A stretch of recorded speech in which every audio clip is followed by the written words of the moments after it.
Yeah, in my opinion, the mat can be a laboratory for working on yourself, for personal development. What people do on the mat at the macro level is what people do off the mat. For example, some people when they're rolling, they don't exert enough energy, or they exert too much energy, or they're slow in doing what they should have done and they recognize it late. I find that those same trends tend to be true for that person a lot of times in their professional life or just their life in general off the mat. But you have to be open to it. You have to be open to the idea that rolling is a micro environment for you to understand your own personal decision making, why you're doing things, when you're doing things.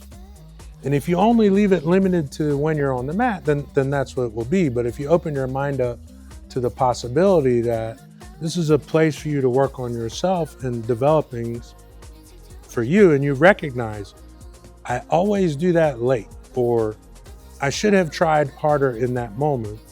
Usually, for most of us, that tends to be true also off the mat when we're doing it. So if you really let your mind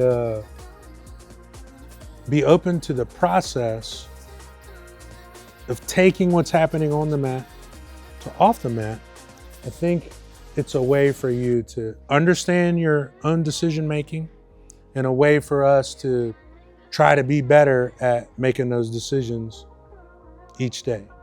And so I try to share that a lot, and I try to think that way myself too. Try to recognize, like, I tend to be just a little lazy in general.